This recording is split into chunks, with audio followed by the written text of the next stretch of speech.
한 주간에 있었던 세계 선교지 소식을 모아 전해드리는 시간 월드미션 브리핑입니다. 선교지에서 일어난 다양한 사건들을 한눈에 알아볼 수 있도록 전해드리겠습니다. 이번 한 주 동안에는 어떤 일들이 있었을까요? 먼저 아시아 태평양 지역입니다. 인도가 최근 여성에게 가장 위험한 나라로 꼽혔습니다. 지난 26일 CNN에 따르면 톰슨 로이터 재단에서 여성에게 가장 위험한 나라 10곳을 선정했는데 193개 나라 가운데 인도가 1위를 차지했습니다. 다음으로 베트남 소식입니다. 지난 23일과 24일 이틀 동안 베트남 북부 지역에 460mm가 넘는 폭우가 쏟아졌습니다.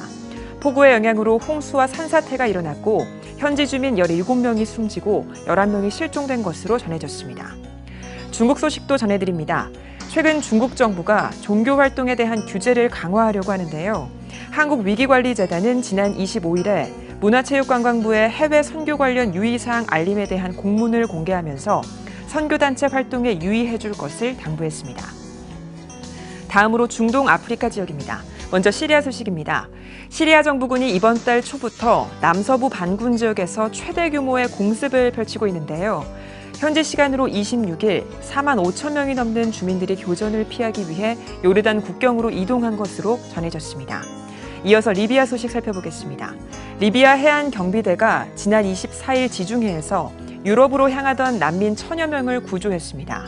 당시 소형 보트를 타고 있던 난민들은 리비아 트리폴리 동부 해안에서 어려움에 처한 상황이었는데요. 난민들은 3차례에 걸쳐서 리비아에 상륙하게 됐습니다. 앙골라에서 중국인을 대상으로 한 납치 살인 사고가 일어나서 큰 문제가 되고 있습니다. 외교부에 따르면 지난 3월부터 6월까지 10건이 넘는 사건 사고가 언론에 보도된 것으로 확인됐는데요. 외교부는 현지를 방문하는 우리 국민들에게 신변 안전에 각별히 주의해 줄 것을 당부했습니다. 마지막으로 요르단 소식도 살펴보겠습니다. 요르단 암만에 거주하고 있는 한 시각장애인이 성경 87장을 암기해서 화제가 되고 있습니다.